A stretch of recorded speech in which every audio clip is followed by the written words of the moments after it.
আমি আমি ধন্যবাদ দিতে চাই আপনাদেরকে, তপনদা এবং সমাজদা, মামুদা যারা দায়িত্বে রয়েছেন, সুন্দরভাবে বিভিন্ন অত্যন্ত গুরুত্বপূর্ণ টপিকস এর মধ্যে দিয়ে আমাদেরকে একটা দিকে এগিয়ে নিয়ে যাচ্ছেন। ঈশ্বর বাক্যের সত্যের ভিত্তির উপরে আমাদের জীবনকে গড়ে তোলবার জন্য খুব সুন্দর সুন্দর বিষয় তুলে ধরছেন, যাতে আমরা আলোচনা এবং শিক্ষা এবং আলোচনার মধ্যে দিয়ে জিনিসটাকে আমরা অন্তরে জীবনে আত্মস্থ করতে সক্ষম হই।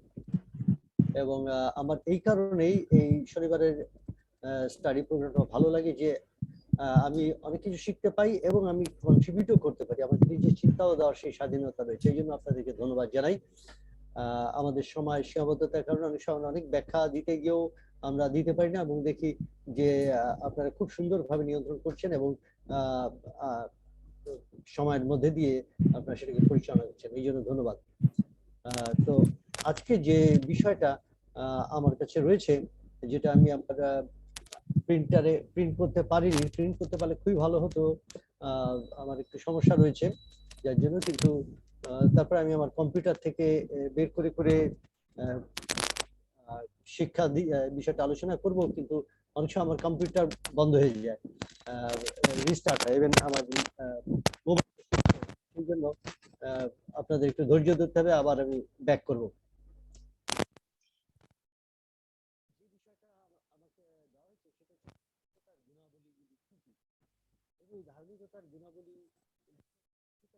শোনা যায় না ভাবে জিনিসটাকে আমি ফোকাস করব, ধার্মিকতার গুণাবলী।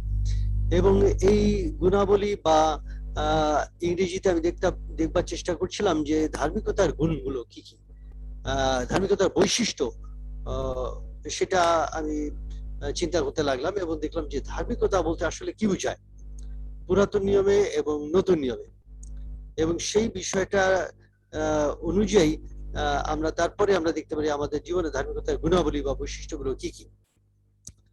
আর সেইভাবে পুরাতন এবং নতুন নিয়মে ধার্মিকতা বলতে কি বোঝায় বাইবেলের, সেই বিষয়টা আমি দেখবার চেষ্টা করছি। এবং অনেক পদ আমি দেখছিলাম, অনেক রাত জেগে জেগে এগুলো স্টাডি করছিলাম। এবং আমি প্রথমে বাইবেলের দুইটা পদ পড়ি। লেবীয় পুস্তকে 6 অধ্যায় 25 পদে আছে, আর আমি আমার এই কাট পেস্ট করতে গিয়ে যোহন প্রথম জন 2 অধ্যায় 29 পদটা ওর ভিতরে রয়ে গেছে। একজন, আমি বাইবেল থেকে পড়ছি, লেবীয় 6 অধ্যায় 25 পদ, একটু ধৈর্য ধরবেন।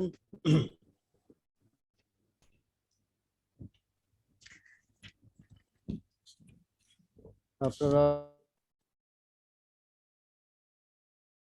লেবীয় 6 অধ্যায় 25 পদ, সেখানে আছে, তুমি হারন ও তাহার পুত্রগণকে বলো, পাপার্থক বলির এই ব্যবস্থা যে স্থানে হোম বলি হনন করা যায় হয়, সেই স্থানে সদাপ্রভু সম্মুখে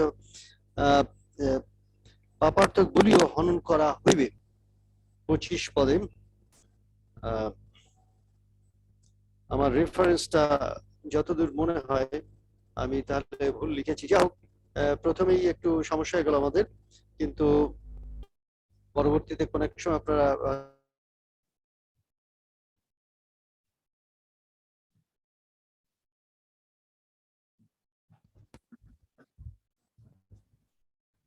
এটা চলে এসেছে আবার,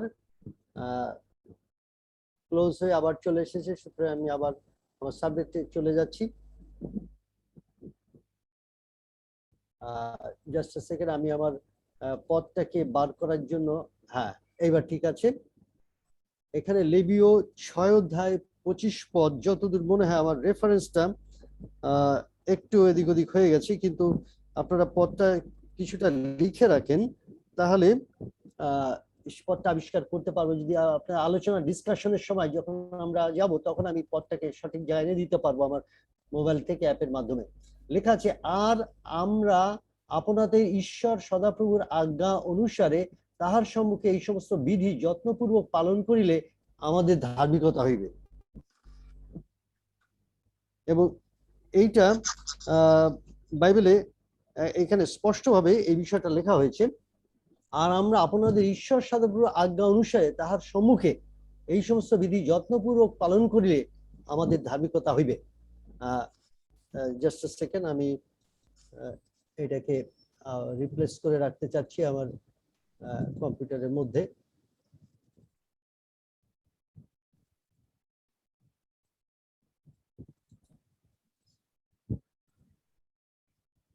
একটু একটু ধৈর্য ধরবেন। হ্যাঁ, থ্যাংক ইউ। তো এটা আমরা বহু জায়গায় আমার এখানে আমি এগুলো নোট করছিলাম, এবং সেই নোটগুলো বললে হয়তো আমাদের অতিরিক্ত মানে মাথা ঘুরবে বা বেশি জ্যাম হয়ে যাবে, কিন্তু অত্যন্ত সুন্দর সুন্দর পদ রয়েছে। আপনারা জানেন এই হিতোপদেশে সেই ধরনের অনেক কথা, আমি সেরকম পদগুলো আমি লিখে রেখেছি। আমি একটু প্রলুব্ধ হচ্ছি হিতোপদেশের একটা জায়গা বের করবার জন্য। উপদেশক, আমি দেখতে পাচ্ছি উপদেশক 3 অধ্যায় 17 পদে আছে, 16 পদ থেকে পড়ে, আর আর আমিও সূর্যের নিচে বিচারের স্থানে দেখলাম সেখানে দুষ্টতা আছে, এবং ধার্মিকতার স্থানে দেখলাম সেখানে দুষ্টতা আছে।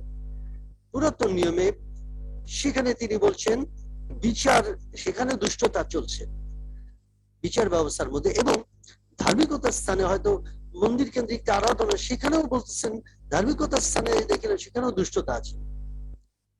এখানে আমরা দেখতে পাচ্ছি যে দুষ্টতা বা সেই দুষ্টতা এবং ধার্মিকতা, এই দুটোকে হিতোপদেশে অনেকবার বলা হয়েছে, দুষ্টতা এবং ধার্মিকতা। এবং জিরোমিও জিস্কেল এই সমস্ত আমার এই পদগুলো আছে, এখানে বহুত পদ আমি রেখেছি, কিন্তু সেগুলো সেদিকে আমি যাব না, যেন আমরা সংক্ষিপ্ত ভাবে ফোকাস করতে পারি কয়েকটা চিন্তার মধ্যে, সেটা আমার লক্ষ্য থাকবে। এবং তারপরে 17 পদে আছে, আমি মনে মনে বলিলাম ঈশ্বর ধার্মিকের ও দুষ্টের বিচার করিবে। ধার্মিক ও দুষ্টের, দুষ্টকে দুই সাইডে রাখা, একসাথে রাখা হয়েছে। ধার্মিকের ও দুষ্টের বিচার করিবে, কেননা সেখানে সমস্ত ব্যাপারের নিমিত্ত এবং সমস্ত কর্মের নিমিত্ত বিশেষ কাল আছে, ইত্যাদি। যাও এটা 20 পর্যন্ত লেখা আছে, আমি ওইদিকে যেতে চাচ্ছি না, আপনার নোট নিয়ে রাখতে পারেন 16 থেকে 20 পদ। তারপরে যিশাইয় 5 অধ্যায় 7 পদে আছে, ফলত ইসরায়েল কুল বাহিনীগণের সদাপ্রভু দ্রাক্ষাক্ষেত্র, এবং জিহুদার লোকেরা তাহার রমণীয় চারা। তিনি ন্যায়ের অপেক্ষা করিতেছিলেন, কিন্তু দেখো রক্তপাত, ধার্মিকতার অপেক্ষা করিতেছিলেন, কিন্তু দেখো ক্রন্দন। তার যারা গৃহযোগ করে, মানে একজন আরেকজনকে ঠকায়, তার জমি বাড়াই দিচ্ছে, অন্যের জমিতে উঠে যাচ্ছে, এরকম একটা অবস্থা। আমাদের দেশের মতো বর্তমান সময়ের সাথে সেই ইসরায়েল দেশের একই রকম অবস্থা। যিশাইয় 26 অধ্যায় 10 পদে, তার দেশে অন্যায় করে সদাপ্রভু মহিমা দেখেন। যিশাইয় 58 অধ্যায়, অবশ্যই আমরা জানি উপবাস প্রার্থনা সম্পর্কে বলা হয়েছে যে তোমরা শুধু উপবাস প্রার্থনা করো, একজন ধার্মিক লোকের মতো তোমরা জিজ্ঞাসা করো যে ঈশ্বরের বিধিবিধান কি, আমাদেরকে জানাও, এগুলো খুব ধার্মিক ভাব তোমরা দেখাও, কিন্তু তোমরা কি করছো? যিশাইয় 58 অধ্যায় 1 পদে, মুক্ত কণ্ঠে ঘোষণা করো, রব সংযুক্ত করি না, তুরীর ন্যায় উচ্চধ্বনি করো, আমার প্রজাতিকে তাহাদের অধর্ম, অধর্ম মানে খারাপ কাজ, যাকবের কুলকে তাদের পাপ সকল জানাও, অধর্ম এবং পাপ। তাহারা তো দিন দিন আমারই অন্বেষণ করে, আমার পথ চালিতে ভালোবাসে, যে জাতি ধার্মিকতার অনুষ্ঠান করে ও আপন ঈশ্বরের শাসন ত্যাগ করে নাই, এমন জাতির না আমাকে ধর্মশাসন সকলের বিষয়ে জিজ্ঞাসা করে। ধর্ম সকল, ধার্মিকতা, এই বিষয়গুলো ধার্মিকতার অনুষ্ঠান, এই সমস্ত যে সমস্ত আরাধনার বিভিন্ন বিষয়গুলো তারা পালন করে, এবং খুব ভালো ধার্মিক লোকের মতোই তারা আমার কাছে জিজ্ঞাসা করে। ঈশ্বর নিকটে আসিতে ভালোবাসে, তারা ঈশ্বরের কাছে আসতে ভালোবাসে। আমরা কি ঈশ্বরের কাছে আসতে ভালোবাসি? হ্যাঁ, ভালোবাসি। আমরাও খুব বাইবেল নিয়ে খুব অনেক কিছু, বাইবেলে কোথায় কি লেখা আছে আমরা মুখস্থ করি, এবং সেগুলো মুখস্থ বলতে পারি, এবং অনেক সুন্দর সুন্দর কথা বলি। আর বলে 3 পদে, আর বলে আমরা উপবাস করেছি, তুমি কেন দৃষ্টিপাত করো না? আমরা এত ধার্মিকতা করছি, উপবাস পর্যন্ত করতেছি, তুমি কেন আমাদের দিকে দেখছো না? আমাদের অবস্থা এরকম কেন? আমরা আপন আপন প্রাণকে দুঃখ দিয়েছি, তুমি কেন তাহা জানো না? দেখো তোমাদের উপবাস দিলে তোমরা সুখের চেষ্টা আপন আপন কর্মচারীদের প্রতি দৌরাত্ম করিয়া থাকো, ইত্যাদি ইত্যাদি, সেই সমস্ত বিষয়গুলো আছে। 5 পদে আছে, আমি সংক্ষেপ করছি। মনোনীত উপবাসকে এই প্রকার, মনুষ্যের আপন প্রাণকে দুঃখ দেওয়া দিনকে এই প্রকার, নলে ন্যায় হেট হইয়া বসা, চটপাত ভর্ষপাতিয়া বসে, ইত্যাদি ইত্যাদি। আমার উপবাস, আমার মনে তো উপবাস আহ কি এই প্রকার? 5 পদ। মনুষ্য আপন প্রাণকে দুঃখ দেবার দিন কি এই প্রকার? নলের ন্যায় মৎস্য ঘেট করা চট পাতি অবস্থা ভুই, তুমি কি ইহা কি উপবাস ও সদম প্রসন্নতার দিন বলো? এই যে সে প্রার্থনা করছো, আরাধনা করছো, এগুলোই কি প্রকৃত উপবাস? 6 পদ। দুষ্টতা গাঁট সকল খুলে দাও, জোয়ালির খিল মুক্ত করো, দলিত লোকদেরকে স্বাধীন করে ছাড়িয়ে দাও, প্রত্যেক জলি ভগ্ন করা কি নয়? ক্ষুদিত লোককে তোমার খাদ্য বন্টন করা, তাড়িত দুঃখীদেরকে গৃহে আশ্রয় দাও, ইয়া কি নয়? উলঙ্গকে দেখিলে তাহাকে বস্ত্র দান করা, তোমার নিজ মাংস হইতে আপনার গা না ঢাকা, ইয়া কি নয়? ইহা করিলে অরুণের ন্যায় তোমার দিকটি প্রকাশ পাইবে, তোমার আরোগ্য শীঘ্র অঙ্কুরিত হবে, তোমার ধার্মিকতা তোমার অগ্রগামী হবে, প্রতাপ তোমার পশ্চাৎবর্তী হবে। ধার্মিকতা তোমার আগে আগে যাবে, তোমার সৎ কাজ, ধার্মিকতার সাথে সৎ কাজে মিলানো হয়েছে। আর সদাপ্রভুর প্রতাপ তোমার পেছনে পেছনে তোমার সঙ্গে সঙ্গে যাবে। তৎকালে তুমি ডাকিবে, সদাপ্রভু উত্তর দিবেন, তুমি আর্তনাদ করবে, তিনি কইবে এই যে আমি। এই এই যে বিষয়টা তারপরেও আছে এখানে সেই 11 পদ পর্যন্ত সেই একই কথা লেখা আছে, ধার্মিকতার কার্যাবলী কথা লেখা আছে। তারপরে আমি গত রাত্রে অনেক রাতে আরেকটা চিন্তা, সেটাও আমি নোট করলাম আমার কাগজে, এবং সেটাও আমি আপনাদের কাছে তুলে ধরতে চাই। এবং সেটা হচ্ছে গীতসংহিতা 7 অধ্যায় 12-13 পদ।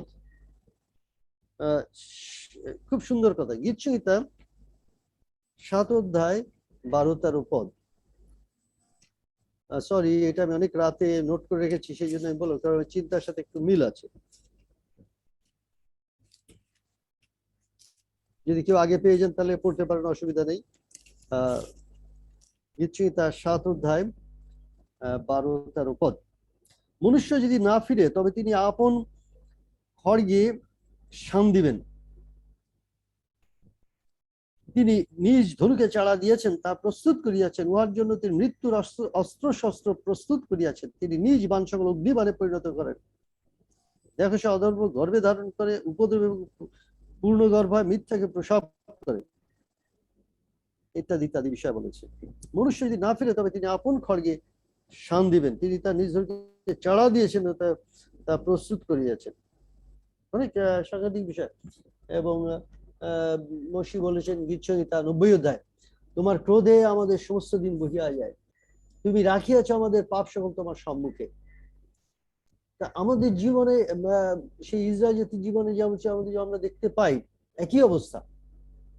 আমাদের জীবনে অনেক কঠিন শাসনের মধ্যে দিয়ে আমরা যাই, অনেক পরিস্থিতির মধ্যে দিয়ে, যেখান থেকে আমরা উঠতে পারি না, এবং আমরা নিজেদেরকে অনেক রকম ঢাকা চাপা দিয়ে অনেক রকম কথা বলি, নিজেদেরকে মানুষের সামনে অনেক বড় করে দেখাতে চাই, দেখাই, এবং মনে করি যে ওইভাবে ওই জীবনে চললে কোনো সমস্যা নেই, অসুবিধা নেই।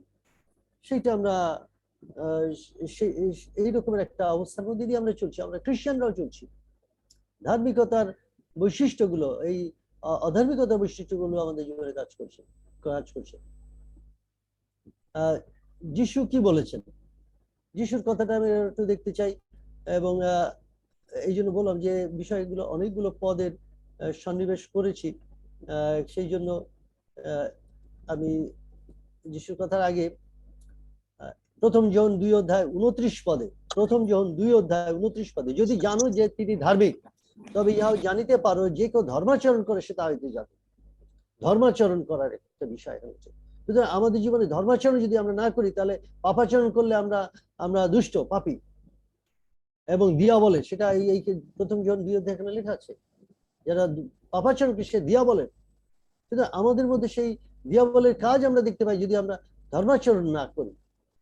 সুতরাং ধার্মিকতার বৈশিষ্ট্য আমরা আমাদের জীবনে আচরণের সাথে ধার্মিকতা মিলে যাচ্ছে। যদি আমরা আরেকটু দেখবো একটু সময়ের মধ্যে, কিন্তু যিশুর কথাগুলো একটু দেখে নিই, তারপরে আমরা যাব বিশ্বাস দ্বারা ধার্মিকতার বিষয়টা। এটা পুরাতন নিয়ম এবং নতুন নিয়মে বিশ্বাস দ্বারা ধার্মিকতা এবং তার অর্থ কি বুঝায়। নতুন নিয়মে প্রভু যিশুর নিজের মুখের কথা তিনি বলছেন কি, লুক 6 অধ্যায় 46 পদে, তোমরা, লুক 6 অধ্যায় 46 পদে, আর তোমরা কেন আমাকে হে প্রভু বলিয়া ডাকো, অথচ আমি যাহা যাহা বলি তাহা করো না। যিশু বলছেন আমাকে হে প্রভু বলছি, কিন্তু আমি যা বলছি তা করো না। এই কাজ করার সময় যিশু বলেছে সরাসরি প্রথমে এই তার সুসমাচারের শুরুতে প্রথম দিকে লুক 6 অধ্যায়, মতি 7 অধ্যায়, মতি 5 অধ্যায় আমরা দেখতে পাই প্রভু যিশুর 3 অধ্যায় পরীক্ষা, তারপরে 4 অধ্যায় তিনি তার কাজ শুরু করেছেন, মতি 7 অধ্যায় তিনি মতি 4 অধ্যায় কিছু আরোগ্যের কাজ করছেন এবং শিক্ষা দিয়েছেন। তারপরে প্রকৃত শিক্ষা আমরা দেখতে পাই মতি 5 থেকে 7 অধ্যায়ের মধ্যে। সেইখানেই সমস্ত সুন্দর সুন্দর শিক্ষা পরপর সাজানো হয়েছে, মতি সাজিয়েছেন এবং সেখানে একই কথা। এটা কিন্তু মতি 7 অধ্যায় এবং লুক 6 অধ্যায় একই ঘটনা, একই কথা। মতি 7 অধ্যায় 21 থেকে 23 পদের মধ্যে বলা আছে, যারা আমাকে হে প্রভু বলে তারা সকলেই যে স্বর্গরাজ্যে প্রবেশ করিতে পারিবে এমন নয়, কিন্তু যে ব্যক্তি আমার সমস্ত পিতার ইচ্ছা পালন করে সেই পারিবে।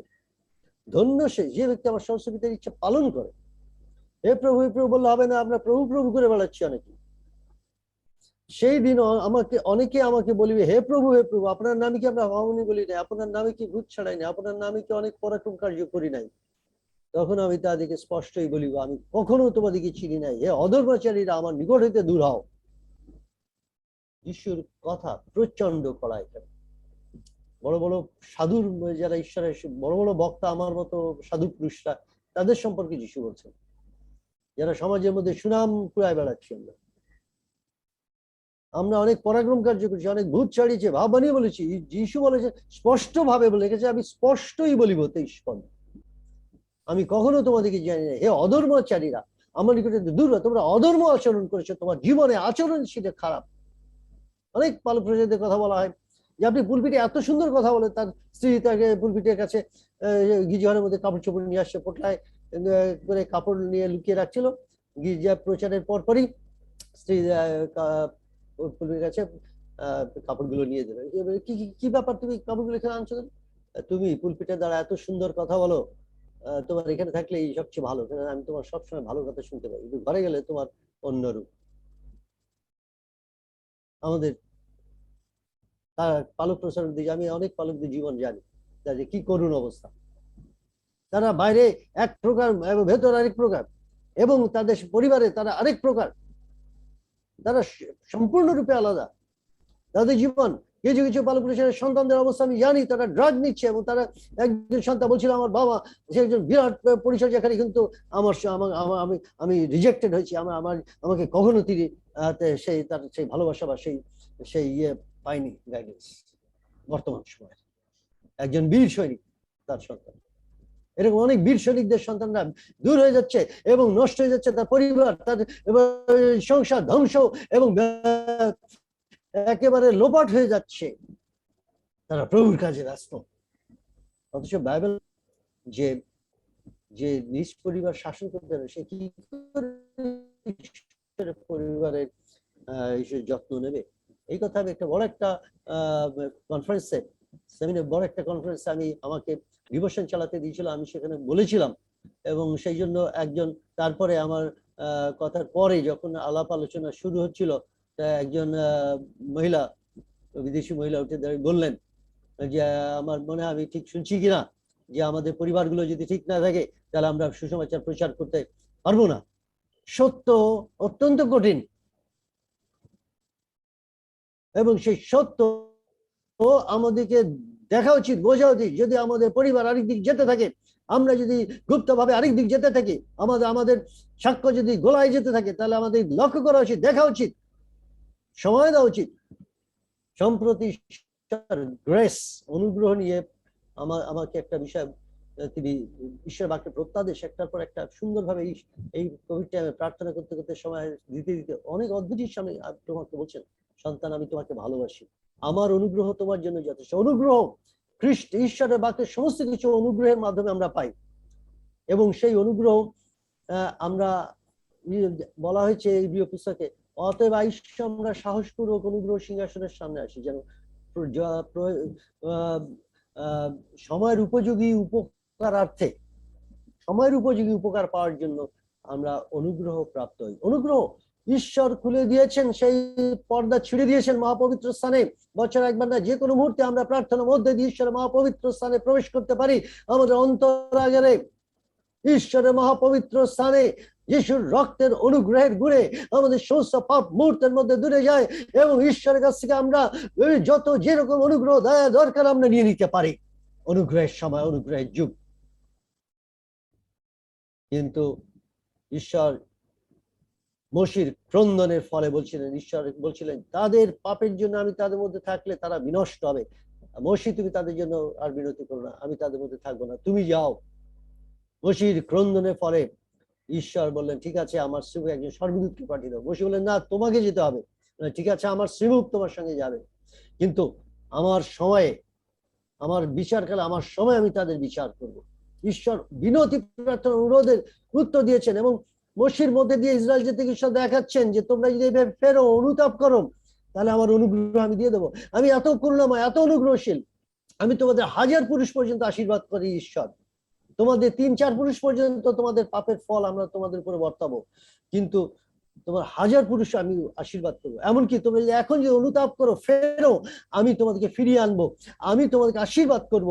এই আমি মসির মাধ্যমে ঈশ্বর বারবার দেখাচ্ছেন যে অনুতাপ করো, ফিরে আসো। আর তাই নতুন নিয়ম আমরা এই বিষয়টা এত ভালোভাবে শিখেছি যে আমরা পাপ আমাদের কাছে কিছুই না, আমরা অনুগ্রহ, ঈশ্বর অনুগ্রহ ব্যবহার করে চলেছি একভাবে। ঈশ্বর আশীর্বাদ, ঈশ্বর অনুগ্রহ, ঈশ্বর পরাক্রমকে ব্যবহার করছি এবং অলৌকিক কাজ আমাদের জীবনে প্রকাশ পাচ্ছে।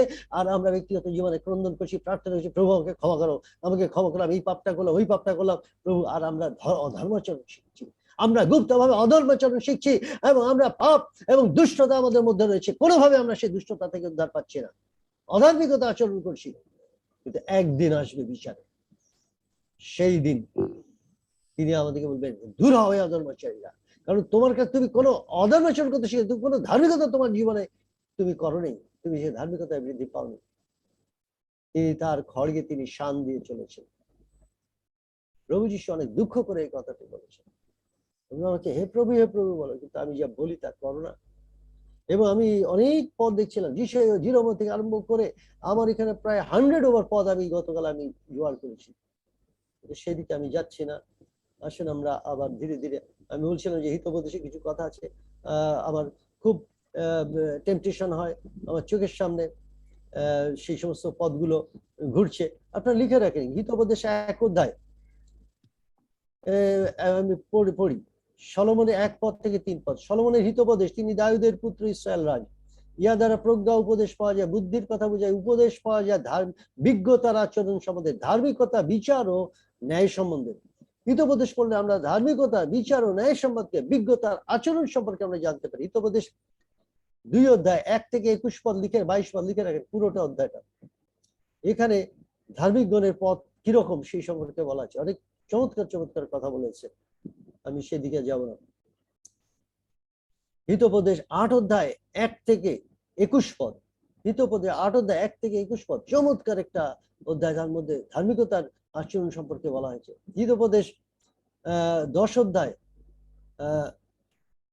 2-3 পদ, হিতোপদেশ 11 অধ্যায় 5 পদ, হিতোপদেশ 13 অধ্যায় 5 পদ, 11 অধ্যায় 5 পদ, 13 অধ্যায় 5 পদ, 14 অধ্যায় 34 পদ, 15 অধ্যায় 9-10 পদ, 21 অধ্যায় 3 পদ, উপদেশক 3 অধ্যায় ওই একই কথা বলা আছে, 16 পদ থেকে 20 পদের মধ্যে, 21 পদের মধ্যে।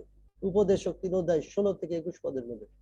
আমি সূর্যের নিচে দেখি না, বিচার স্থান দেখি সেখানে দুষ্টতা আছে, ধার্মিকতার স্থান দেখি সেখানে দুষ্টতা আছে। এবার 17 পদ, আমি মনে মনে বলি ঈশ্বর ধার্মিক ও দুষ্টের বিচার করবেন, কারণ সেখানে সমস্ত ব্যাপারে নিমিত্ত, সমস্ত কর্মে নিমিত্ত বিশেষ কাল ঈশ্বর বিচার করবেন। দুষ্ট এবং ধার্মিক এই দুটোকে পাশাপাশি রাখা হয়েছে।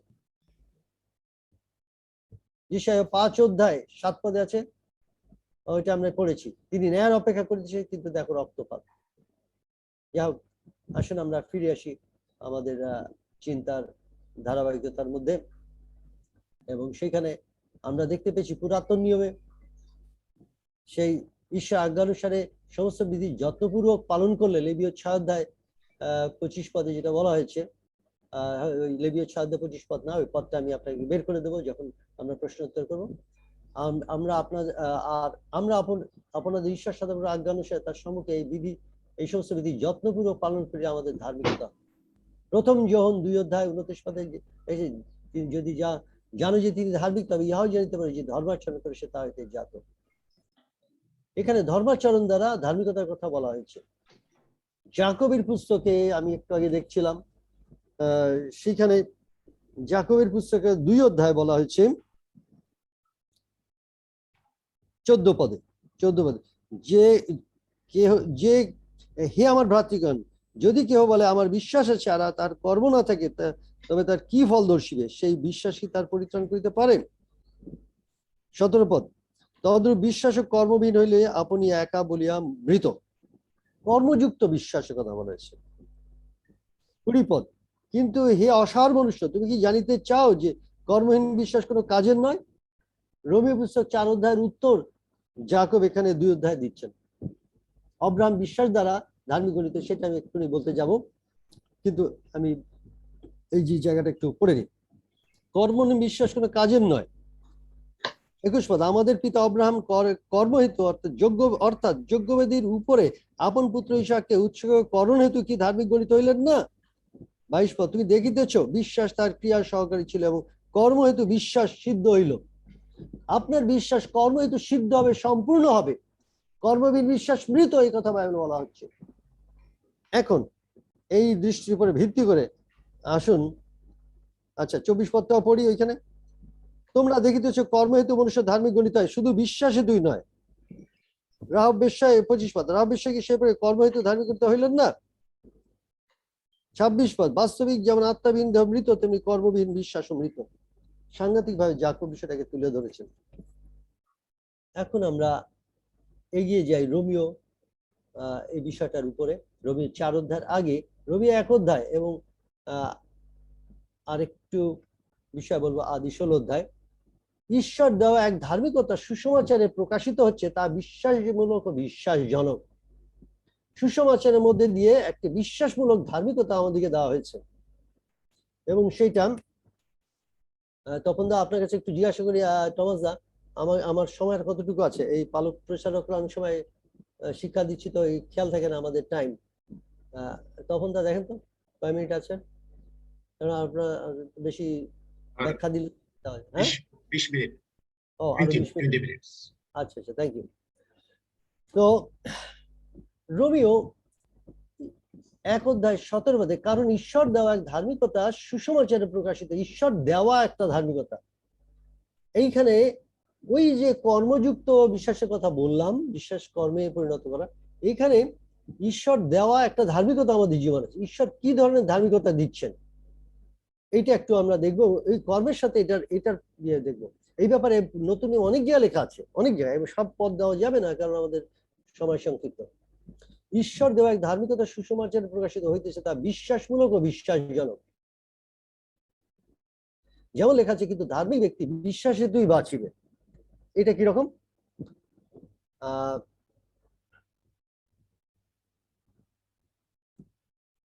এখানে আদি পুস্তকে একটু ওইটা পড়ি, এটা কিরকম।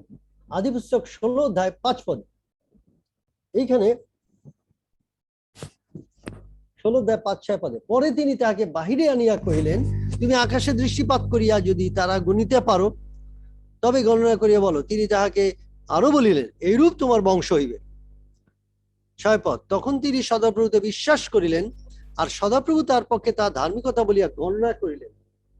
এই কথাটা নতুন নিয়মে অনেকবার সাধুপৌল উল্লেখ করেছেন, এবং রোমীয় পুস্তকের 4 অধ্যায় আমরা এখনই দেখবো সেই কথাটা উল্লেখ করা হয়েছে।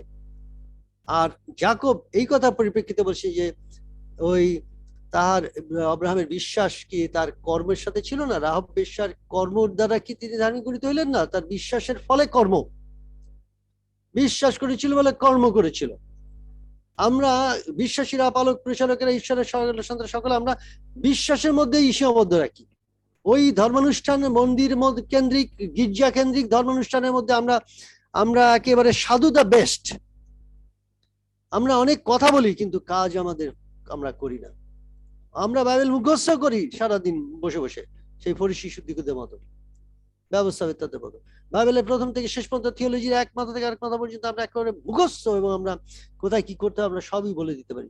সেরকম লোকদের মতো যারা ওই সেই যিশায়া 58 দেয়, যারা ঈশ্বরের কাছে যায়, অনেক কিছু জানতে চায়, ঈশ্বরের পথ জানতে চায়, ঈশ্বরের ইচ্ছা পালন করবে যেন ভাব, কিন্তু ঈশ্বর বলে, কিন্তু না, তোমরা দুষ্ট, তোমরা পালন করবার জন্য আসনি, কিন্তু তোমরা দুষ্টতা চালায় যাচ্ছ, শুধু একটু ধর্ম অনুষ্ঠান করে চলে যাচ্ছ। আর সেখানে আমরা জানি সেই বাইবেলে লেখা আছে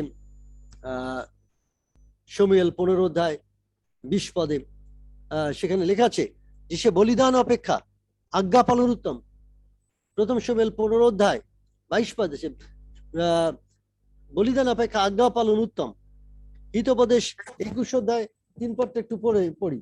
এই কিছুটা টেম্পটেশন হচ্ছে, কারণ এত প্রস্তুতি নিয়েছি, দু একটা পদ না পড়লে আপনারা কি মনে করেন যে উনি তো ভালো স্টাডি করেনি, এই জন্য একটু মোটামুটি আপনাদের একটু ব্যস্ত রাখার জন্য না একটু দুষ্টামি করে বলছি, তা না। কিন্তু আমার ওই প্রচারকের ভাব তো মাঝে মাঝে পদগুলো স্মরণে যায়, আবার ওই লাইন ছাড়াই যাওয়ার একটা চেষ্টা থাকে। যাই হোক, লাইনে আবার টেনে টেনে নিয়ে আসবার চেষ্টা করবো নিজেকে।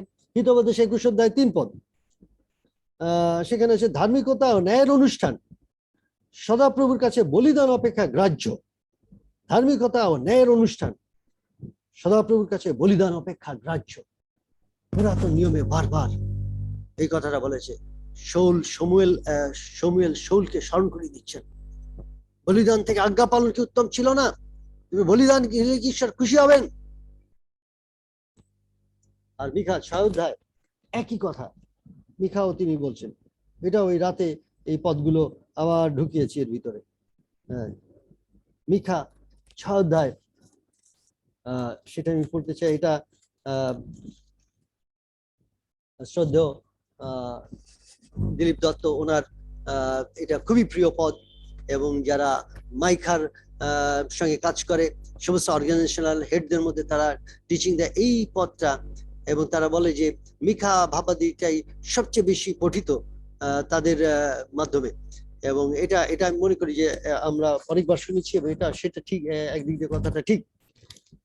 মিখা 6 অধ্যায় 6 পদ, আমি কি লইয়া, 6 পদ থেকে 8 পদ, আমি কি লইয়া সদপ্রভুর সম্মুখে উপস্থিত হইব, ঈশ্বরের কাছে কি নিয়ে যাবো তাতে তিনি সন্তুষ্ট হবেন। ঊর্ধ্বস্থ ঈশ্বরের সম্মুখে প্রণত হইব, কি নিয়ে প্রণিপাত করব?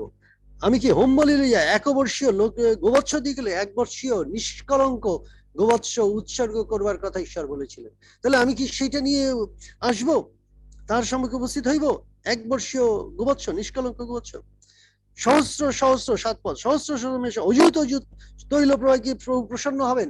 এইবার মিখা টাইট দিচ্ছে, একেবারে ঈশ্বরের হৃদয়ের ক্রন্দন, ঈশ্বরের ক্ষোভ প্রকাশ করছেন। সহস্র সহস্র মেয়ে অযুত তৈল প্রবাহ কি সদাপ্রভু প্রসন্ন হইবেন? আমি আপন অধর্মের নিমিত্ত আপনার প্রথমজাত পুত্রকে দেব? পশু কি দূরে থাকে, আমি আমার সন্তানকে দিয়ে দিতে রাজি আছি ঈশ্বরের কাছে। এইরকম একটা মনোভাব আমাদের পালক প্রচারের জন্য, আমরা সবকিছু প্রভুর কাছে দিয়ে দিতে রাজি আছি, পরিবার পরিজন সব স্যাক্রিফাইস করতে রাজি আছি, এরকম একটা ভাব। আমার প্রাণের পাপ প্রযুক্ত কি শরীরের ফল প্রদান করিব? হে মনুষ্য, 8 পদ, যা ভালো তা তিনি তোমাকে জানাইয়াছেন, বস্তুত ন্যায্য আচরণ, ধার্মিকতা, দয়ায় অনুরাগ। তোমরা যে দয়া করছো দরিদ্রদের প্রতি, তোমার মধ্যে আন্তরিক ভাবে অনুরাগের সাথে করছো কিনা? ও নম্র ভাবে ঈশ্বরের সাথে গমনাগমন, পাপ অহংকার দুষ্টতা ছেড়ে নম্র ভাবে ভগ্নচূর্ণ ভাবে ঈশ্বরের সাথে গমনাগমন, নিজের ভুল দোষকে স্বীকার করে নম্র হয়। ইহা ব্যতিরিকে সদাপ্রভু তোমার কাছে আর কিসের অন্বেষণ করে? ভাবাদির মধ্যে দিয়ে ঈশ্বর তার হৃদয়ের একাগ্র চিন্তা, ক্ষোভের চিন্তা তিনি প্রকাশ করেছেন দুঃখের সাথে। ঈশ্বর যা ভালো তা আমাদেরকে জানিয়েছেন। অদ্ভুত সুন্দর ঈশ্বর বাক্য। আমরা ঈশ্বর বাক্য ধ্যান করি, দেখি এইখানে আদি পুস্তকে আমরা দেখতে পাচ্ছি আব্রাহাম ধার্মিক গণিত হলেন, তার ঈশ্বরে বিশ্বাস করলেন, কোনো কাজ তখনও করেনি, ঈশ্বরে বিশ্বাস করলেন, কিন্তু কাজ তার সহবর্তী ছিল। ঈশ্বরে বিশ্বাস করে তিনি তার উরনগর ছেড়ে সবকিছু ছেড়ে দিয়ে, তিনি একটা ছোটখাটো রাজা ছিলেন, তার যখন লোট আক্রান্ত হলো 5 রাজার দ্বারা, লোট তার পরিবার পরিজন এবং সম্পত্তি সব, তখন আব্রাহাম তার গৃহে একেবারে তার বাড়ি, তার নিজের সমস্ত 318 জন সৈন্য নিয়ে তাদের বিরুদ্ধে 5 রাজারে পরাজিত করে সমস্ত সম্পদ লুট করে নিয়ে আসলেন। এসে মলকিসেদকরে দশমাংশও দিয়ে দিলেন, এবং লুটকে তার স্ত্রী পরিবার পরিজন ছেড়ে দিলেন। তাহলে তিনি কত শক্তিশালী ছিলেন, সেই উর দেশের একজন শক্তিশালী রাজার মধ্যে তিনি ছিলেন। মনে রাখতে হবে আব্রাহাম ছিলেন বড় ছেলের বংশে আদমের পর থেকে। তাহলে কি ওই উর দেশে এই আদমের পর পর পর পর পর তাদের এই বড় সন্তানের বংশের প্রধান একটা আসন ছিল, তারাই কি ওই উর শাসন করতেন? প্রশ্ন থাকে, কারণ তখন তো জনগণ বেশি ছিল না। আর সেই তার নিজের জনগণ গোষ্ঠী 14 বাপদাদা 14 পুরুষ, সে আদমের সময় থেকে সবকিছু ছেড়ে দিয়ে ঈশ্বর তাকে কি দুগ্ধমধু প্রবাহী দেশ দেখাবেন, এত সুন্দর। তারপর ঈশ্বর পিছনে সে চলে গেল বিশ্বাস করে। আর তাই ঈশ্বর তারপরে ধার্মিকতা গণনা করলেন যে সে যা বিশ্বাস করেছে সেই অনুযায়ী আব্রাহাম কাজ করবে, সেটা ঈশ্বর জানতেন। রোমিও 4 অধ্যায় যেটা বলছিলাম, জাকব যার উত্তর দিয়েছেন, রোমিও 4 অধ্যায় 1 পদ থেকে 8 পদের মধ্যে আছে, তবে কি বলিব মাংসের সম্বন্ধে আমাদের আদি পিতা যে অব্রাহাম তিনি কি প্রাপ্ত হয়েছেন, কারণ অব্রাহাম যদি কার্যহেতু ধার্মিক গণিত হইয়া থাকেন তবে শ্লাঘার বিষয় আছে। অব্রাহাম যদি কাজের দ্বারা ঈশ্বরকে সন্তুষ্ট করে ধার্মিকতা করে থাকেন, জাকবের ঠিক উল্টো। কাজের দ্বারা অব্রাহাম ধার্মিক গণিত হননি, বিশ্বাস দ্বারা। এটা রোমিও পুস্তকে পৌল উল্লেখ করছেন। আমরা জানি এর পার্থক্যটা, আমরা যারা থিওলজিক্যাল রেলমে আছি আমরা বিশ্বাসেরও জানি এই দুটোর মধ্যে পার্থক্য কি, সেটা আমি সংক্ষেপে বলতে চাই। কারণ 2 পদ, কারণ অব্রাহাম যদি কার্যত ধার্মিক গণিত হইয়া থাকেন তবে শ্লাঘার বিষয় গর্বের বিষয় তার আছে, কিন্তু ঈশ্বরের কাছে নাই। কারণ শাস্ত্র বলে অব্রাহাম ঈশ্বর বিশ্বাস করলেন এবং তার পক্ষে ধার্মিকতা বলে গণিত হল। যে কার্য করে তাহার বেতন তো তাহার পক্ষে অনুগ্রহের বিষয় বলিয়া নয়, প্রাপ্য বলিয়া গণিত হয়। কিন্তু যে ব্যক্তি কার্য করে না তার উপর বিশ্বাস করে, যিনি ভক্তিকে ধার্মিক গণনা করে, তাহার বিশ্বাসই ধার্মিকতা বলে গণিত হয়। এই প্রকারে দাউদ সেই ব্যক্তিকে ধন্য বলিয়া উল্লেখ করেন যার পক্ষে কোনো কার্যব্যতিরেকে ধার্মিক গণনা, যার পক্ষে ঈশ্বর কার্যব্যতিরেকে ধার্মিকতা গণনা করেন। দাউদেও সেই কথা বলেছেন নাকি, ধন্য 7 পদ, ধন্য তাহারা যাদের অধর্ম ক্ষমাইছে, যাদের পাপ আচ্ছাদিত হয়েছে, ধন্য সে ব্যক্তি যার পক্ষে প্রভু পাপ গণনা করেন না। তাহলে এখানে খ্রিস্ট ধর্মের মধ্যে অন্যান্য ধর্মের পার্থক্য হচ্ছে, অন্যান্য ধর্মে যে তারা বিভিন্ন অনুষ্ঠানের দ্বারা তারা তাদের জীবনে ধার্মিকতা এবং পরিত্রাণ লাভ করে। যেমন যিশুকে বাদ দিয়ে আমরা যদি বলি কি কি পালন করলে আমরা পরিত্রাণ পাবো, আমাদের পরিত্রাণ আর কিছু নেই। যিশুর রক্ত, যিশুকে বিশ্বাস করা, যিশুকে অন্তর্কে ধারণ করা, সেই অনুযায়ী চলা। কিন্তু অন্যান্য ধর্মে তাদের বিভিন্ন পয়েন্ট আছে, তারা যার ধর্ম প্রচার করছে, সেটা মুসলিম ধর্ম হোক, মোহাম্মদ হোক, বা হিন্দু ধর্মের বুদ্ধ ধর্মের বুদ্ধ হোক, তাকে বাদ দিয়ে বুদ্ধ অনেক কথা বলেছে, 8টা পয়েন্ট বলেছে। সেই 8টা বিধি পালন করলে তাহলে নির্বাণ হওয়া যাবে এবং স্বর্গলাভ হবে। এবং মুসলিম ধর্মে সেরকম ওই 5টা বিধি আছে, সেটা তিনি মোহাম্মদ বলছেন। আমরা দেখি মোহাম্মদের যে বিশ্বাস স্থাপন করার কথা একটা কথা বলছেন, কিন্তু অন্যান্য বিভিন্ন আইটেম আছে, তার মধ্যে দিয়ে তারা ধার্মিকতা অর্জন করে বেসতে যায়। কিন্তু বাইবেলে আমাদের মধ্যে অন্য কোনো কিছু আইটেম, এই গরিবদের দেওয়া, সৎ জীবন যেমন প্রার্থনা করা, বেশি করে বাইবেল পড়া, 3 বার 5 বার প্রার্থনা, এর একটা পয়সা মূল্য নেই যদি না আমরা যিশুকে আমাদের জীবনে ত্রাণকর্তা গ্রহণ করি, যিশুকে আমাদের হৃদয়ে রাখি। যিশু আমাদের সবকিছু প্রধান, তার জীবন থেকে আমরা লাভ করি, তার জীবন থেকে আমরা স্বাদ গ্রহণ করি, তার স্বভাব চরিত্র আমাদের মধ্যে রয়েছে, বৃদ্ধি পায় এবং থাকে এবং বৃদ্ধি পায়। এইগুলো যিশুকে নিয়ে আমাদের মাখামাখি, ঈশ্বরকে নিয়ে, ঈশ্বরের সঙ্গে আমাদের জীবন। আত্মিক বীর্য দ্বারা আমরা জন্ম লাভ করেছি, আত্মিক দুধ খেয়ে অমিশ্রিত, পিতর বলেছে অমিশ্রিত দুধ খেয়ে আমরা বড় হচ্ছি, আত্মিক ভাবে বৃদ্ধি পাচ্ছি। একটা অদ্ভুত জিনিস জীবন। এবং সেইখানে এখানে আমরা বিশ্বাস দ্বারা পরিত্রাণ পাচ্ছি, এবং আমাদের কর্ম, যেহেতু আমরা ঈশ্বরের খ্রিস্ট বিশ্বাস করছি বলে আমাদের কর্ম ধার্মিকতা অনুযায়ী হতে হবে। আমরা যদি যিশুর কথা অনুযায়ী আমরা যদি অধর্মাচরণ করতে থাকি, আমরা হে প্রভু হে প্রভু বলি অনুযায়ী কাজে না করি, তাহলে তো আমরা অধর্মাচরণ করে একদিন যিশু আমাদেরকে রিজেক্ট করে দেবেন। কিন্তু এখন যেটা আমি বলছিলাম, প্রত্যাদেশের মতো ঈশ্বর অনুগ্রহ করে আমাদেরকে দিয়েছে ক্ষমা, ভালোবাসা, পবিত্রতা, ধার্মিকতা, এগুলো সমস্ত ঈশ্বর অনুগ্রহ আমরা বিশ্বাসে পাচ্ছি, আর বিশ্বাস সেই অনুযায়ী কাজ করছি। যেমন আপনি যদি কোনো একটা অনুষ্ঠান করেন, পিকনিক করেন, বা সবাই মিলে একটা আনন্দের অনুষ্ঠান করেন, তাহলে আপনি আনন্দ পাবেন। আপনি যদি ভালো কাজ করেন তাহলে আপনি ভালো রেজাল্ট পাবেন। কিন্তু এই আনন্দটা ঈশ্বরের কাছ থেকে আপনার কাছে একটা উপহার স্বরূপ আসতে পারে, গিফট স্বরূপ। আপনি ঐশ্বরিক আনন্দ, ঈশ্বরের কাছে প্রার্থনা, ঐশ্বরিক আনন্দে আপনার হৃদয়, আপনার মধ্যে খাওয়া না থাকতে পারে, দুঃখ কষ্ট থাকে, শূন্যতা, কিন্তু ঐশ্বরিক আনন্দে আপনার হৃদয় ঈশ্বরিক পরিতৃপ্তিতে পূর্ণ হতে পারে।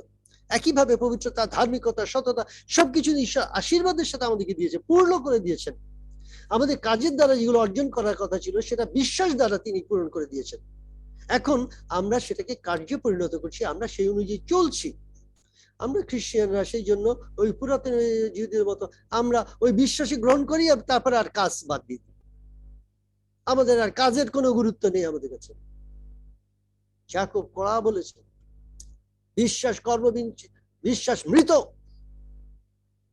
অনেকে মৃত বিশ্বাস নিয়ে জীবন যাপন করছে, এবং যাকব সেখানে বলছে ভূতেরাও বিশ্বাস করে যে ঈশ্বর তিনি মহান, এবং ভূতেরা বিশ্বাস করে যে তিনি ঈশ্বর, এবং ভূতেরা ভয়তে কাঁপে। কিন্তু সেই ভূতের বিশ্বাস নিয়ে তোমরা চলছো, তোমাদের জীবনে কর্ম নেই। এই বিষয়টা আমাদেরকে ভালো করে বুঝতে হবে। ধার্মিকতার বৈশিষ্ট্যটা হচ্ছে, ধার্মিকতা আমরা বিশ্বাস দ্বারা পরিত্রাণ পাই। বিশ্বাসে আমরা সবকিছুর কাছে সমস্ত গিফট হিসাবে পাচ্ছি। প্রতিদিন অনুগ্রহ সিংহাসনের কাছে গিয়ে আমরা সঙ্গে সঙ্গে আমাদের জীবনকে পূর্ণ করে নিচ্ছি সমস্ত আশীর্বাদে। কিন্তু সেই আশীর্বাদের প্রকাশগুলো আমাদের মধ্যে থাকবে। যদি প্রকাশটা থাকে তাহলে সেগুলো অটোমেটিক আবার বাতাস উড়ে যাচ্ছে। আমরা নিজেদেরকে ঠকাচ্ছি, আমরা প্রচুর পেয়েছি। আমরা সেই যে 58 ঈশ্বরের কাছে প্রচুর বলেছি, কত ধার্মিক হয়ে গেছি, কিন্তু ব্যক্তিগত জীবনে আমরা অধর্ম আচরণ করছি, দুষ্ট আচরণ করছি। আর যিশু একদিন বলবে অধর্ম আচরণ করছে, দূর হও আমার সম্পর্কে, দুষ্ট তোমরা, অধর্মাচারী।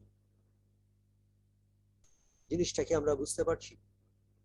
ঈশ্বর অনুগ্রহ করে বরদানের মতো আমাদেরকে সেই ধার্মিকতা দিয়েছেন, যে ধার্মিকতা ধর্মাচরণ দ্বারা হয়, যে ধার্মিকতা ধর্মাচরণ দ্বারা হয়। পুরাতন নিয়মের শিক্ষা, ধর্মাচরণ করো ধার্মিক হবে, কিন্তু এখানে নতুন নিয়মে বিশ্বাস দ্বারা।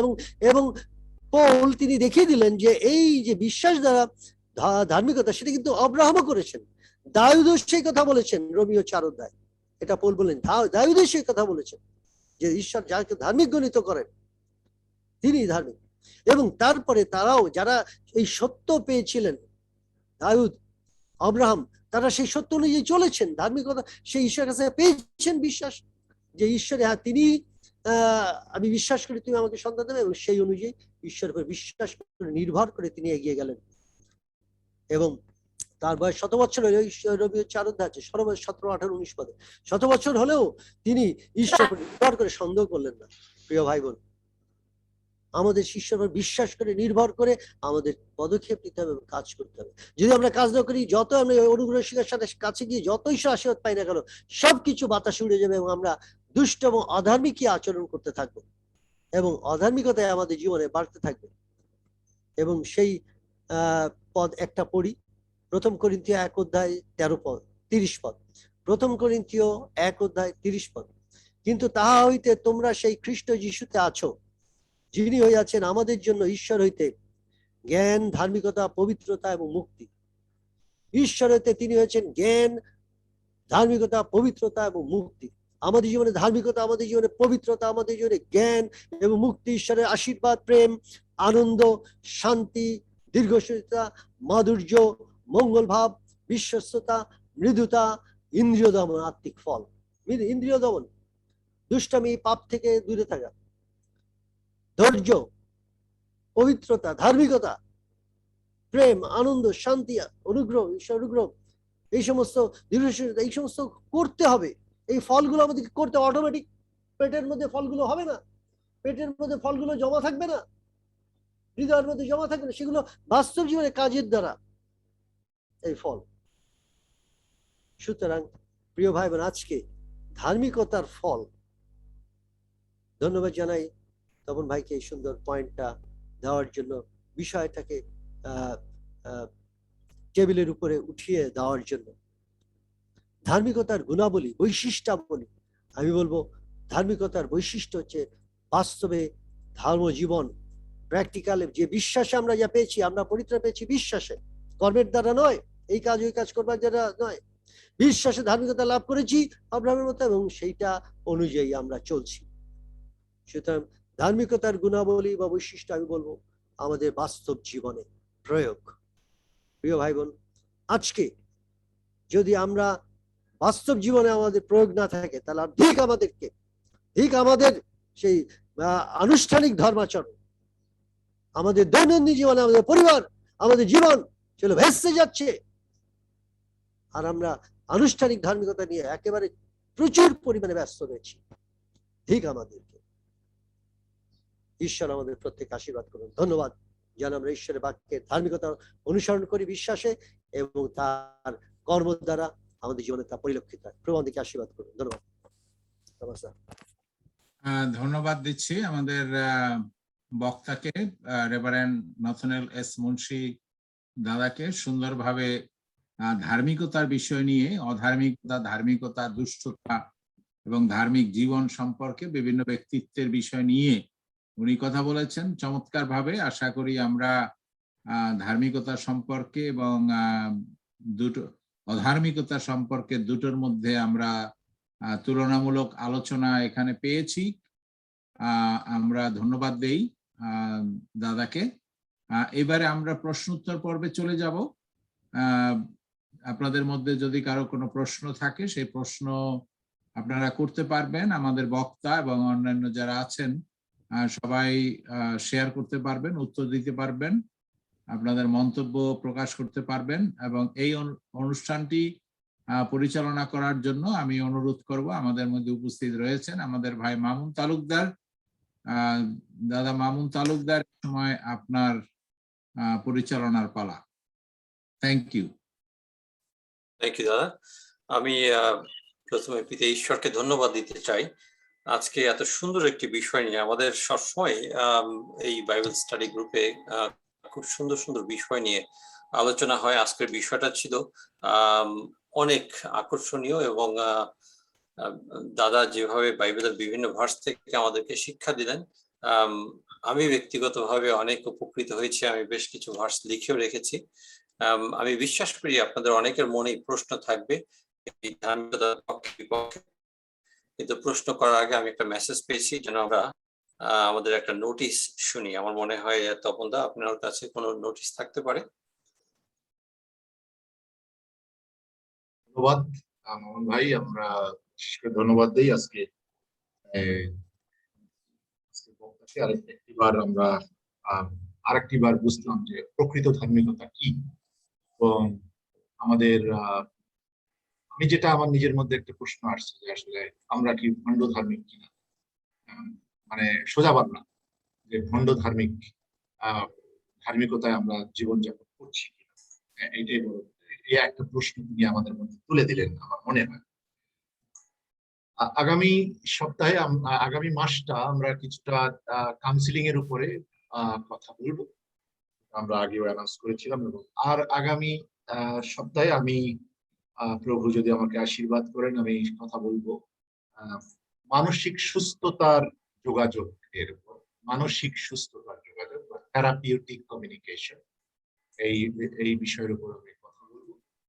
এটা মূলত যে আমাদের মানসিক ভাবে আমরা যদি ডিপ্রেস থাকি বা আপনার পরিবারে যদি ডিপ্রেস থাকে বা আপনার চার্চে কোনো ডিপ্রেস থাকে কেউ, তার কাছ থেকে কিভাবে আপনি আসল মূল তথ্যটা আপনি বের করবেন, মূল সমস্যাটা বের করবেন এবং কিভাবে তাকে হিলিং দিবেন, কিভাবে সুস্থ করার সে প্রক্রিয়া, মানসিক সুস্থতা, সেই বিষয়ে আমি কথা বলবো।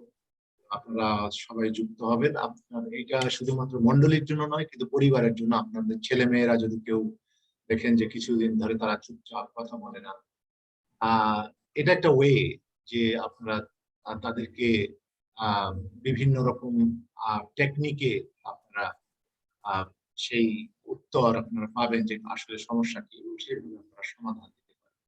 সো এই বিষয়ে আমরা আগামী সপ্তাহে আমরা শুনবো, আমরা স্টাডি করব। আপনারা বিশেষ করে একটু কলম এবং পেন্সিল নিয়ে আসবেন, অনেক বিষয় রয়েছে, খাতা এবং পেন্সিল আনবেন। আশা করি সকলে আপনারা যুক্ত হবেন এবং আরো অন্যদেরকে শেয়ার করবেন যাতে এই বিষয়টা আমরা আরো জানতে পারি। ধন্যবাদ দাদা। আমরা বিশ্বাস করি অনেকেরই প্রশ্ন আছে। প্রশ্ন করার সিস্টেম আমরা জানি, হাত তুলতে পারি অথবা electronically hand raise button click করতে পারি, অথবা আপনার মাইক্রোফোন অন করে, যদি আমি আপনার ছবি না দেখি, মাইক্রোফোন অন করে বলতে পারেন আমার একটা প্রশ্ন আছে। আমি প্রত্যেককে সুযোগ দিতে চাই। আজকের বিষয়টা আরেকটি বার স্মরণ করি নাই। আজকের বিষয় ছিল ধার্মিকতার গুণাবলীগুলো কি কি। ধার্মিকতার গুণাবলীগুলো কি কি, যদি কোনো প্রশ্ন থাকে এর উপরে।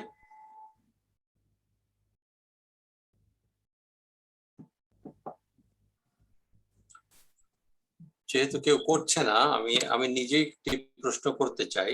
ধার্মিকতার গুণাবলীগুলো কি কি? গুণাবলীগুলো কি কি ফল বলা যায় কিনা দাদা? ধার্মিকতার ফল মানে কি দেখলে মনে হতে পারে লোকটা ধার্মিক, এই ধরনের কিছু একটা যদি আর একটু সহজ বাংলায় বলি। যেটা আমি শেষের দিকে উল্লেখ করছিলাম যে যে আত্মার যে ফলগুলো, আপনি ঠিকই বলেছেন, যেটা গালাতীয় 5 অধ্যায় আছে 23 পদে, আত্মার ফলগুলো, সেটাকে ধার্মিকতার ফল আমি বলতে পারি, কারণ সেখানে আবার মাংসের ক্রিয়া সকল বলা আছে, মাংসের ফল না, কিন্তু গড়ে একই কথা, কিন্তু মাংসের কাজগুলো বলা হয়েছে প্রথমে 22 পদে, তারপরে 23 পদে বলা হয়েছে যে আমি বোধহয় ভুল বলছি, গালাতীয় 5 অধ্যায়, আমি বাইবেলটা একটু খুলে দেখি, এখানে এক্সাক্ট তাহলে রেফারেন্সটা আমরা ঠিক মতো দিতে পারবো। এই জায়গাটা আমার ভুল হওয়া উচিত না, কিন্তু জাস্ট একটু ভুলা যাচ্ছে অনেক পদের মধ্যে। গালাতীয় 5 অধ্যায়, হ্যাঁ 22 পদ, আমি বলছিলাম 19 পদ থেকে, যে মাংসের কাজগুলো আছে সেগুলো বেশ্যাগমন, অসুচিতা, শৈরিতা, প্রতিপূজা, কুহক, নানা প্রকার শত্রুতা, বিবাদ, ঈর্ষা, রাগ, প্রতিযোগিতা, বিচ্ছিন্নতা, দলভেদ, মাৎসর্য, মত্ততা, অঙ্কুরস, তৎসঙ্গ, অন্যান্য দোষ। এই যে এর অপোজিটে, এই যে প্রেম, আনন্দ, শান্তি, রাগের অপোজিট তো প্রেম, হ্যাঁ, তারপরে যে ঈর্ষা, রাগ, প্রতিযোগিতা, এগুলো অপোজিটের যে এগুলোকে ফল বলা, সাত্বিক ফল, খুব সুন্দর একটা নাম দেওয়া আছে। কিন্তু মাংসের ফল বা মাংসের কাজ যাই বলুন না কেন, মাংসের কাজ বলা হয়েছে বাইবেলে, এটা সুন্দর নাম দেওয়া হয়েছে। তো আমাদের জীবনে এটা হচ্ছে অধার্মিকতার গুণাবলী। আর ধার্মিকতার গুণাবলী আমি বলবো যে এইগুলোই হতে পারে। এবং যারা খ্রিস্টের 24 পদ আছে, তারা মাংসকে তার মতি অভিলাষ শুদ্ধ ক্রুশে দিয়েছে, আর আত্মার বশে চললে 25 পদে, তাহলে আমাদের মধ্যে আত্মার ফলগুলো প্রকাশ পাবে। আর আত্মিক সমস্ত বৈশিষ্ট্যগুলো আমি বলবো যে ধার্মিকতার বৈশিষ্ট্য। আর এর সাথে সাথে হয়তো আমি আরো যেটা চিন্তা করছিলাম, যে পবিত্রতা, ধার্মিকতা, ঈশ্বরের ধর্মাচরণ, যেটা ধর্মাচরণ, ধার্মিক আচরণ করা, ন্যায্য বিচার, ন্যায় বিচার করা, এগুলো যেটা যিশায় 58 অধ্যায় উল্লেখ করা হয়েছে মেইনলি, যে তোমরা সাধুতা, প্রার্থনা, ধর্মকর্ম করছো, কিন্তু তোমরা ন্যায় বিচার করছো না। তো ন্যায় বিচার করা, ধর্ম, সদাচরণ করা, এগুলো এর মধ্যে পড়ে আর কি, আমি বলবো এগুলো এর মধ্যে পড়ে। ধন্যবাদ। থ্যাংক ইউ দাদা। আমি হাত দেখতে পাচ্ছি, আমাদের এস্তের মালাকার দিদি, এস্তের মালাকার। হ্যাঁ, ধন্যবাদ দিতে চাই সুন্দর সুযোগের জন্য, এবং ধন্যবাদ দিতে চাই দাদাকে, সুন্দরভাবে উনি বুঝিয়ে দিয়েছেন। আমি একটা জিনিস, আমার ওপিনিয়ন একটা শেয়ার করতে চাই। আপনারা যদি, আমি জানি না বাংলা বাইবেলে কিভাবে লিখেছে, গালাতীয় 5 অধ্যায় যে ফলগুলির কথা বলা হয়েছে, আসলে এখানে প্লুরাল ব্যবহার করা হয়নি, ফ্রুটস অফ দ্য স্পিরিট বলা হয় না, এখানে ফ্রুট অফ দ্য স্পিরিট বলা হয়েছে। তার মানে আপনার যদি একটা ফল থাকে, অন্যটা না থাকে, সেটা কিন্তু কাজ করবে না। এখানে বলা হয়েছে লাভ, জয়, পিস, পেশেন্স, কাইন্ডনেস, সবকিছুই কিন্তু আপনাকে থাকতে হবে একসাথে। It's a collective idea. তো যাই হোক, এইটাই আমি শেয়ার করতে চাচ্ছি, যে আমরা হয়তো মনে করি আমার একটা থাকলে আরেকটা না থাকলে চলবে, অসুবিধা নাই, কিন্তু এই সমস্ত গুণ আপনাকে একসাথে থাকতে হবে। এই জন্য এটাকে ফ্রুট অফ দ্য স্পিরিট বলা হয়েছে, not fruits of the spirit. ধন্যবাদ দিদি, আপনি দৃষ্টান্তটা দিয়ে দিতেন। দৃষ্টান্তটা হচ্ছে কমলা, কমলার যেমন কোয়া, বিভিন্ন কোয়া, এবং একজন কি বলে, একজন থিওলজিয়ান, উনি কমলার সাথে তুলনা করেছেন এই আত্মার ফলটাকে, যে বিভিন্ন কোয়াগুলো যেন বিভিন্ন প্রেম, আনন্দ, শান্তি, ডিভোশন ইত্যাদি, কিন্তু প্রেমটা যেন কমলার উপরে এসে খোসা মতো সবকিছু আবরণ করছে, একটা ফল। এটা খুব চমৎকার একটা দৃষ্টান্ত দিয়েছেন। ধন্যবাদ দিদি, এটা একেবারে খুব চমৎকার কথা বলেছেন। এই আত্মার ফল একটাই, যার ভিতরে সবকিছু রয়েছে। ধন্যবাদ। থ্যাংক ইউ দাদা। আমি আরো একজনের, ধন্যবাদ দিদি, থ্যাংক ইউ। আরেকজনের হাত দেখতে পাচ্ছি, ইমন রোয়েজা। ইমন রোয়েজা, আপনি প্রশ্ন করবেন। ধন্যবাদ দিই সর্বপ্রথম পিতা ঈশ্বরকে, এবং সাথে ধন্যবাদ দিই আজকে আমাদের নথুনিয়াল স্যারকে সুন্দর ধার্মিকতা সম্পর্কে আলোচনা করার জন্য। আমার এখানে দুটি প্রশ্ন, সেটি হচ্ছে ওনার আলোচনার সাপেক্ষে একটা দৃষ্টান্ত দিতে গিয়ে বলছিলেন যে গৌতম বুদ্ধ তিনি বলছিলেন যে 8টার নিয়ম, এবং এরা এটা ত্রিপিটকেও লেখা আছে, তাদের পঞ্চশীলটা কিন্তু খুব একটা গুরুত্বপূর্ণ, বুদ্ধিস্টদের পঞ্চশীল পালন করতে হবে মাস। আমার প্রশ্ন হলো, উনি ওই পরিপ্রেক্ষিতে বলছিলেন যে তারা এই সমস্ত 8টা নিয়ম কানুন গুলো বুদ্ধ যেরকম বলছিল তারা এগুলো পালন করে স্বর্গে যাচ্ছে। আসলে কি তারা এইগুলো পালন করে স্বর্গে যেতে পারতেছেন? একটা। আর দ্বিতীয়ত হচ্ছে, আমাদের বাইবেলে বলে যে কর্মবিহীন বিশ্বাস মৃত। এখন বিশ্বাস বড় নাকি কর্মটা বড়, কোনটা এখন আমাদের সবথেকে গুরুত্বপূর্ণ? ধন্যবাদ। হুম হুম খুব সুন্দর আপনার চিন্তাটা, মানে আসলে গভীরভাবে আপনি চিন্তা করেন, ধন্যবাদ। দাদা, এবং, নথনিয়াল দা, আপনাকে একটু থামাইতে চাই দাদা। আপনি হ্যাঁ, sure. ওইটা হাতে না নিয়ে ছেড়ে দেন তো দাদা, তারপর বলেন তো। কেমন কেমন শোনা যাচ্ছে স্পষ্ট? হ্যাঁ, ঠিক আছে, গুড, থ্যাংক ইউ। অনেক ক্লিয়ার। হ্যাঁ, থ্যাংক ইউ। তো বিষয়টা হচ্ছে যে বুদ্ধ বা মুসলিম ধর্ম, এদের প্রত্যেকটির ধর্মেরই বিভিন্ন নিয়ম কানুন আছে, যার মধ্যে দিয়ে তারা বেহেশতবাসী হওয়ার চেষ্টা করে বা নির্বাণ বা তাদের লক্ষ্যে বেহেশতে যাওয়ার চেষ্টা করে। সেইটা আমি বলেছি। তারা যে যায় তা না, কিন্তু সেইভাবে চেষ্টা করছে সেই সমস্ত ধর্মগুলো। সেই যেভাবে আমরা দেখতে পাই প্রত্যেকটা ধর্মের মধ্যে, অন্যান্য জগতের ধর্মের মধ্যে ওইরকম বিভিন্ন নিয়মাবলী আছে, সৎ জীবন যাপন করে কি করে বেহেশত বা স্বর্গে বা ঈশ্বরের কাছে যাওয়া যায় সেই সব নিয়মাবলী আছে। কিন্তু যিনি সেইটা দিচ্ছেন তার বেশি গুরুত্ব নেই, তাকে জাস্ট বিশ্বাস করতে হবে, এইটুকু শুধু। কিন্তু আমাদের যদি আমরা যদি বলি যে পুরাতন নিয়ম, যেমন এই যে মসির ব্যবস্থা বা এগুলো পালন করলেই তাহাতে জীবিত থাকবে, এই সম্পর্কেও বাইবেলে অনেকগুলো পদ আমার ছিল, সেদিকে আমি যাইনি, যে সেগুলোর দ্বারাও তারা তারা সেগুলো পালন করলে মসিকে অন্তরে গ্রহণ করবার দরকার তাদের ছিল না, বা ঈশ্বরকে অন্তরে গ্রহণ করে ঈশ্বরের সাথে চলবো, ঈশ্বরের সঙ্গে ধন্যবাদ প্রার্থনা, সেটা ছিল না। তারা ছিল যে এই করবে, এই 10টা আজ্ঞা, এই আজ্ঞা উজ্ঞা, এই সমস্ত বিধি নিষেধ, এই সমস্ত পালন করতে, তাহলেই তোমরা সৎ জীবন অধিকারী হবে। কিন্তু নতুন নিয়মে আমরা দেখতে পাচ্ছি প্রভু যিশুকে আমরা গ্রহণ করলে পরে আমরা পরিত্রাণ পাচ্ছি। আমাদের ধার্মিকতা হচ্ছে প্রভু যিশুকে গ্রহণ করলে, প্রভুর সাথে চলাতে আমাদের ধার্মিকতা। তাহলে যখন আমরা প্রভু যিশুকে গ্রহণ করছি, তারপরে আমরা কি, যদি গির্জা যাওয়া বা প্রার্থনা এগুলোর দ্বারা কি আমরা স্বর্গে যেতে পারবো? না, এগুলোর দ্বারা স্বর্গে যেতে পারবো না। কিন্তু আমরা যে স্বর্গের প্রজা, স্বর্গপুরীর প্রজা, সেইটাই আমরা তার স্বভাব প্রকাশ করছি। আমরা যদি ঈশ্বর সন্তান হই তাহলে আমরা বাইবেল পড়বো, ঈশ্বরের সাথে যদি আমরা হই, যিশুকে গ্রহণ করবো, তাহলে আমরা যিশুর সাথে চলবো, আমরা প্রার্থনা করব, আমরা ঈশ্বরের সাথে যিশুর সাথে আরো গভীর সম্পর্ক গড়ে তুলবো। কিন্তু ওইগুলো আমরা করব না স্বর্গে যাওয়ার জন্য।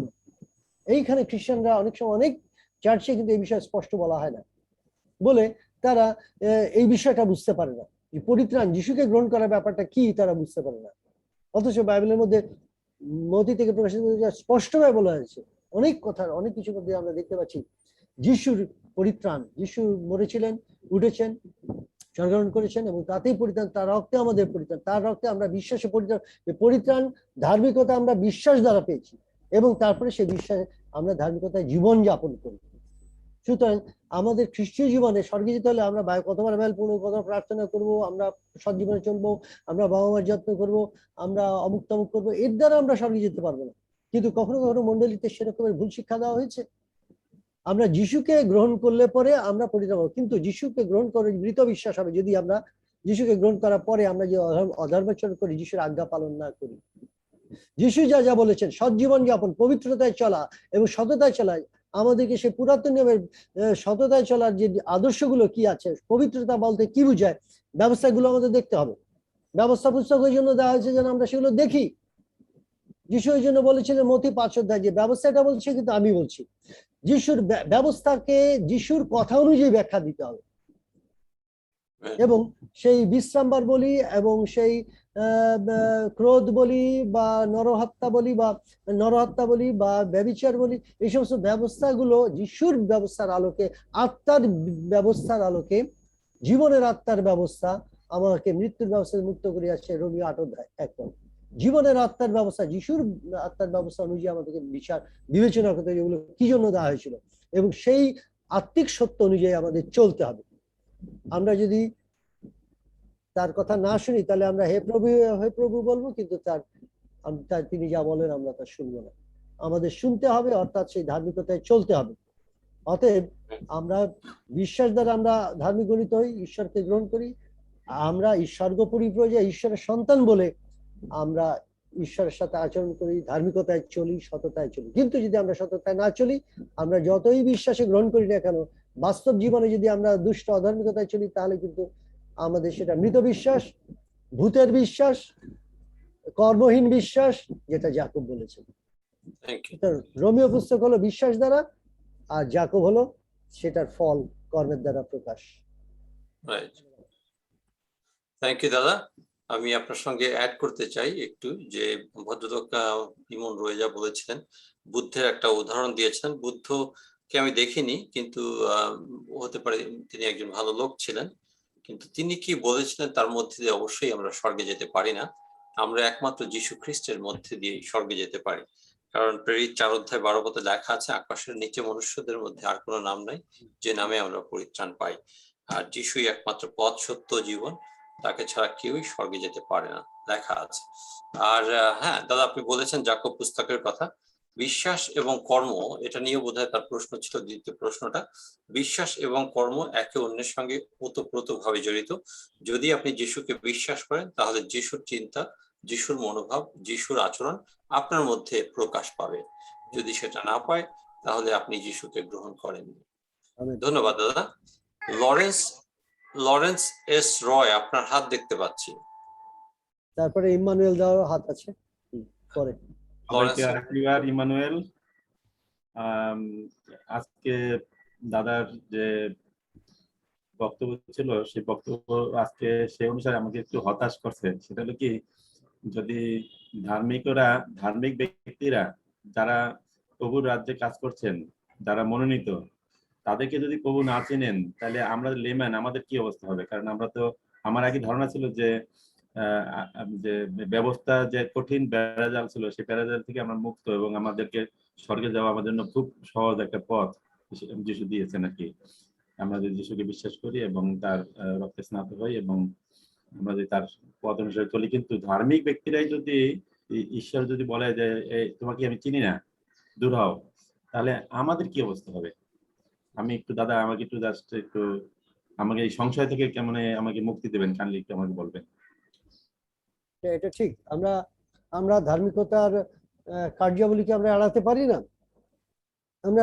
না, এবং আমরা যারা অনেক বাইবেল পড়ি, মুখস্থ করি, তার দ্বারা আমরা যে অনেক বেশি সাধু হয়ে গেলাম তা না।